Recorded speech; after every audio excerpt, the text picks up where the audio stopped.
Assalamualaikum students, welcome to Atomic Chemistry. I am Muhammad Usama. In this lecture, we will learn chemistry in a simple and clear way. Let's start. तो हमारे पास class 9 की chemistry का chapter number 8 है, periodic table and periodicity. हमारे पास topic है 8.3 similarities in the chemical properties of the same group.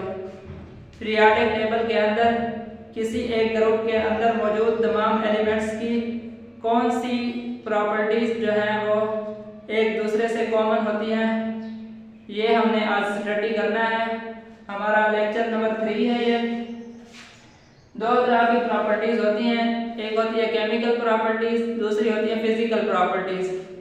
Physical properties किसी चीज़ की वो प्रॉपर्टीज होती हैं जो हम बगैर केमिकल टेस्ट किए बता सकते हैं, जैसा कि किसी चीज़ का कलर है या फिर किसी चीज़ का मेल्टिंग पॉइंट क्या होता है या बॉइलिंग पॉइंट क्या होता है वगैरह।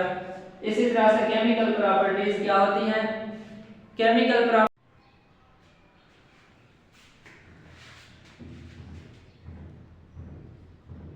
Assalamualaikum students, welcome to Atomic Chemistry. I am Muhammad Usama.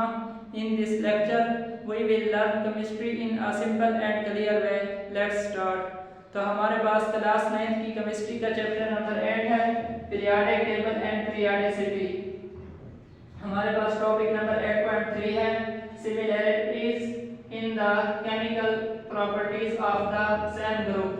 यानी पीरियोडिक टेबल के किसी एक ग्रुप के अंदर तमाम एलिमेंट्स जो मौजूद होते हैं उनकी केमिकल प्रॉपर्टीज जो हैं उनमें कौन सी चीज़ कॉमन होती है, सिमिलर होती है, एक जैसी। हमारे पास दो तरह की प्रॉपर्टीज होती हैं, एक होती है फिजिकल प्रॉपर्टी, दूसरी होती है केमिकल प्रॉपर्टीज।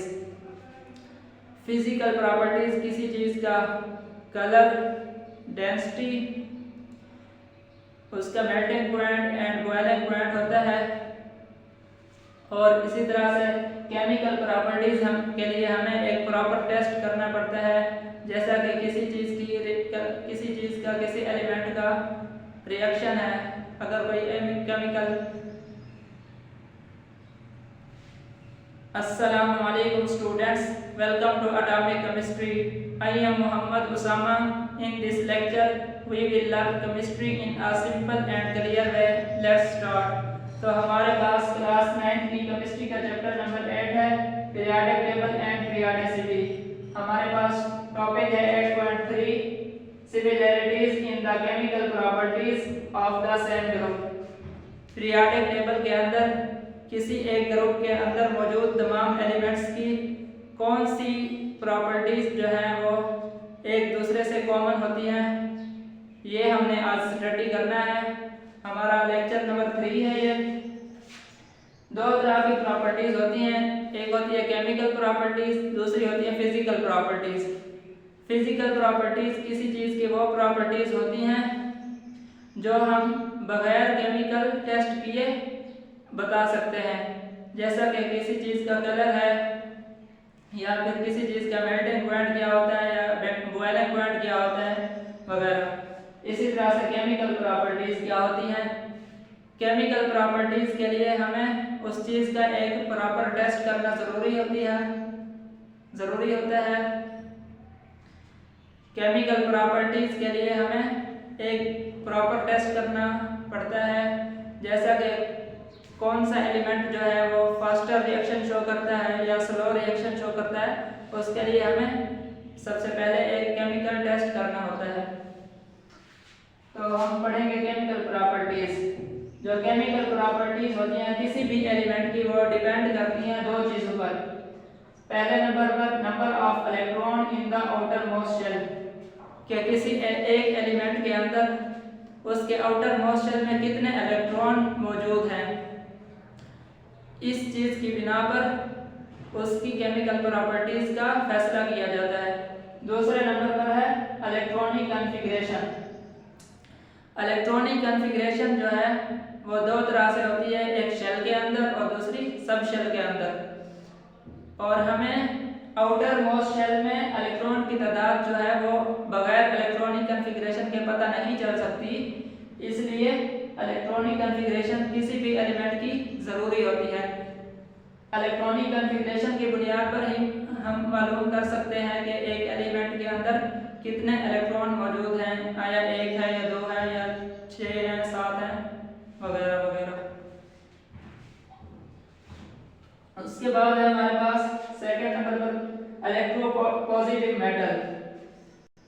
इलेक्ट्रोपॉजिटिव मेटल आपकी बुक के अंदर पेज नंबर 109 सेकंड पैराग्राफ की ये हेडिंग है इलेक्ट्रोपॉजिटिव मेटल।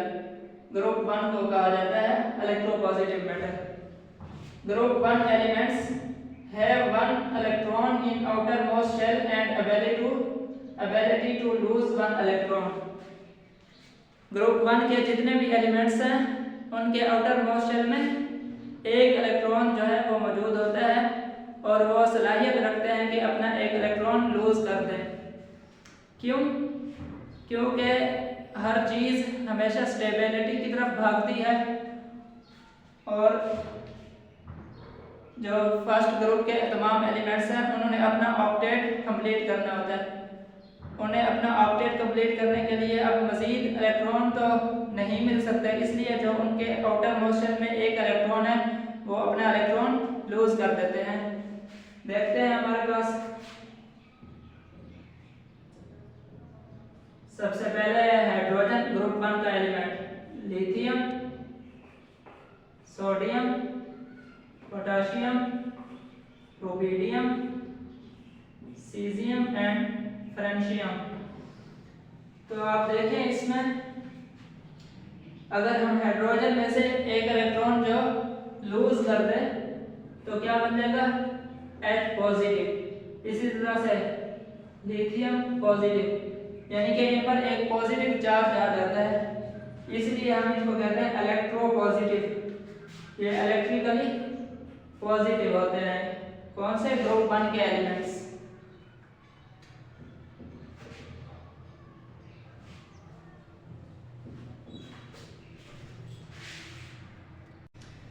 तीसरे नंबर पर हमारे पास प्रॉपर्टी है reaction of metals with water, यानी कोई इलेक्ट्रोपॉजिटिव मेटल जो है वो वाटर के साथ कैसे रिएक्ट करती है।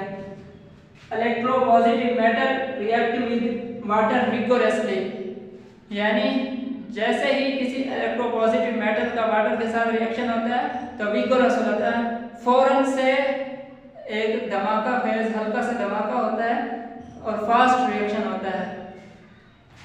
फॉर एग्जांपल हमारे पास सोडियम मेटल है, वाटर के साथ रिएक्शन जब करवाएंगे H2O वाटर का फार्मूला है, तो हमारे पास बनेगा सोडियम हाइड्रोक्साइड और प्लस हमारे पास हाइड्रोजन गैस रिलीज होगी। तो इक्वेशन को बैलेंस कर लेते हैं। यहाँ पर 2 आएगा, इधर भी 2 आएगा, इधर भी 2। ये तो आपकी बुक में एग्जांपल लिखी हुई है। इसी तरह से अगर हम दूसरी एग्जांपल लें लिथियम की, लिथियम इलेक्ट्रोपॉजिटिव मेटल है, जैसे ही वाटर के साथ रिएक्शन करवाएंगे H2O तो लिथियम हाइड्रोक्साइड हमारे पास बन जाएगा, प्लस हाइड्रोजन गैस रिलीज होगी। तो इक्वेशन को बैलेंस करेंगे, 2 से मल्टीप्लाई करेंगे। तो आप देखें इन दोनों में जो हमारे पास कंपाउंड बने हैं sodium hydroxide and lithium hydroxide, इन दोनों में कोई आपको फर्क नजर नहीं आएगा, क्योंकि दोनों जो है इलेक्ट्रोपॉजिटिव मेटल हैं और दोनों ग्रुप नंबर 1 से बिलोंग करते हैं, सोडियम भी एंड लिथियम भी। हमारे पास 4th नंबर पर हेडिंग है oxides of metal give base, यानी जितने भी मेटल के ऑक्साइड हैं जब उनका वाटर के साथ रिएक्शन किया जाए तो वो बेस एज अ प्रोडक्ट देते हैं।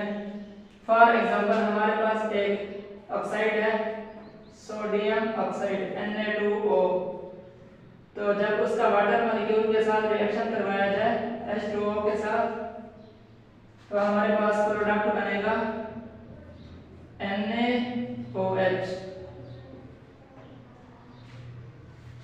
इसी तरह से पोटाशियम का ऑक्साइड है K2O,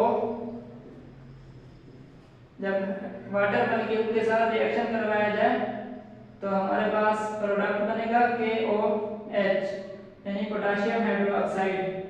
तो इसमें हम बैलेंस कर देंगे 2 से मल्टीप्लाई करके। इसी तरह से यहाँ पर भी 2 से मल्टीप्लाई कर देंगे इक्वेशन बैलेंस करने के लिए। इसी तरह से कैल्शियम ऑक्साइड होता है हमारे पास CaO प्लस वाटर मॉलिक्यूल, तो हमारे पास प्रोडक्ट बनेगा, वो भी एक बेस है, calcium hydroxide.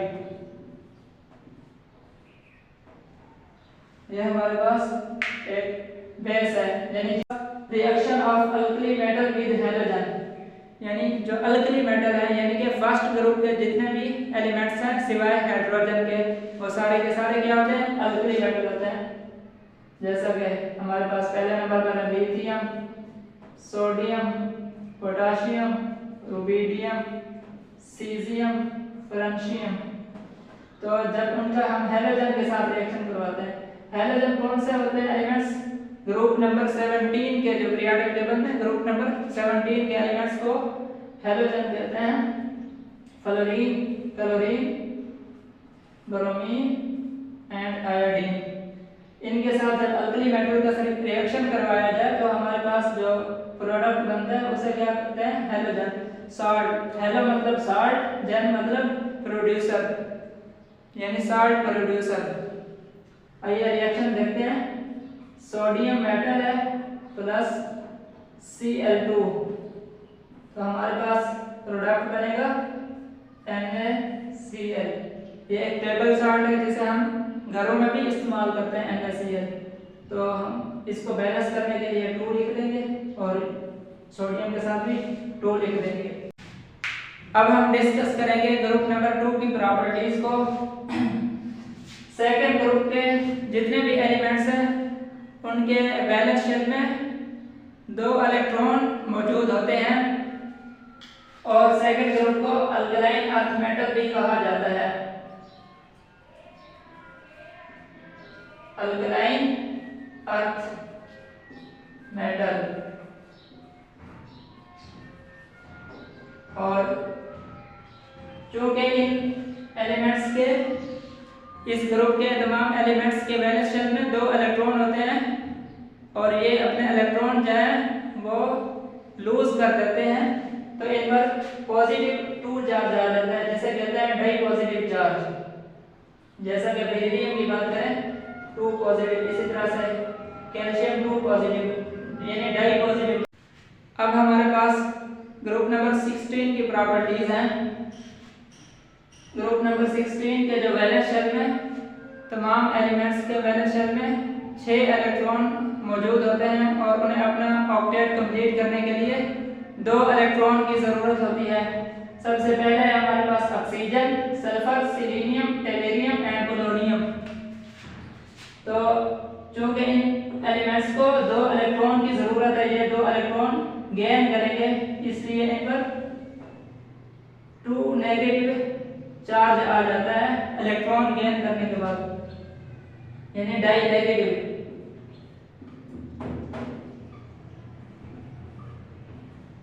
Die negative ion बन जाते हैं। जैसा कि ऑक्सीजन है, ऑक्सीजन 2 इलेक्ट्रॉन गेन करेगा और O2 नेगेटिव बन जाएगा। इसी तरह से sulphur, selenium, tellurium and polonium. और लास्ट में हमारे पास है ग्रुप नंबर 17। सबसे पहले हमारे पास fluorine, chlorine, bromine, iodine and astatine. Group number 17 के तमाम एलिमेंट्स के वैलेंस शेल में 7 इलेक्ट्रॉन मौजूद होते हैं। देखिए हमारे पास NH2 NP5 कॉन्फ़िगरेशन होती है ग्रुप नंबर 17। तो इनको अपना ऑक्टेट कंप्लीट करने के लिए सिर्फ 1 इलेक्ट्रॉन की जरूरत है, इसलिए ये मोनो नेगेटिव बन जाएंगे। जैसा कि क्लोरीन है, जब ये 1 इलेक्ट्रॉन गेन करेगा तो क्लोरीन नेगेटिव बन जाएगा। लास्ट में हमारे पास हेडिंग है relationship between group number and charge of ion, यानी कि क्या किसी ग्रुप नंबर का और चार्ज ऑफ आयन का आपस में ताल्लुक बनता है? यस, जी हाँ। अगर हम बात करें ग्रुप नंबर 1 की, ग्रुप 1 की, चूंकि ग्रुप 1 के तमाम एलिमेंट्स के वैलेंस शेल में एक ही इलेक्ट्रॉन होता है, इसलिए ये अपना एक इलेक्ट्रॉन लूज करके पॉजिटिव 1 बन जाते हैं। इसी तरह से ग्रुप नंबर 2 की बात करें, चूंकि इन एलिमेंट्स के ग्रुप नंबर 2 के एलिमेंट्स में वैलेंस शेल में 2 इलेक्ट्रॉन होते हैं और ये अपने दोनों इलेक्ट्रॉन लूज करके डाई पॉजिटिव आयन बना देते हैं। इसी तरह से ग्रुप नंबर 13 यानी 3A, या 3A लिखेंगे तो इन एलिमेंट्स के वैलेंस शेल में 3 इलेक्ट्रॉन होते हैं और ये अपने तीनों इलेक्ट्रॉन लूज करके 3 पॉजिटिव आयन बना देते हैं। अब इस चीज को नोट करें कि जितना ग्रुप नंबर है उतना ही उस पर प्लस चार्ज है। इसी तरह से ग्रुप नंबर 15, जिसे हम 5th A भी कहते हैं, इन एलिमेंट्स के वैलेंस शेल में 5 इलेक्ट्रॉन होते हैं और ये अपना ऑक्टेट कंप्लीट करने के लिए मजीद 3 इलेक्ट्रॉन गेन करेंगे तो इन पर 3 नेगेटिव आयन बन जाता है, यानी -3। इसी तरह से ग्रुप नंबर 16, जिसे हम 6A बोलते हैं, इनके वैलेंस शेल में 6 इलेक्ट्रॉन होते हैं। ये अपना ऑक्टेट कंप्लीट करने के लिए 2 इलेक्ट्रॉन गेन करते हैं, तो ये डाई नेगेटिव आयन बन जाते हैं। इसी तरह से ग्रुप नंबर 17, चूंकि इन एलिमेंट्स के वैलेंस शेल में कितने इलेक्ट्रॉन होते हैं? 7 वैलेंस शेल में इलेक्ट्रॉन होते हैं, तो ये एक इलेक्ट्रॉन गेन करेंगे तो मोनो नेगेटिव आयन बन जाएंगे। तो इस चीज से हमें पता चलता है कि ग्रुप नंबर का और चार्ज ऑफ आयन का आपस में ताल्लुक। उम्मीद है आपको इस लेक्चर की समझ आई होगी। अगर कोई क्वेश्चन हो तो कमेंट सेक्शन में ज़रूर पूछिएगा। मिलते हैं नेक्स्ट वीडियो में, तब तक के लिए अल्लाह हाफिज़।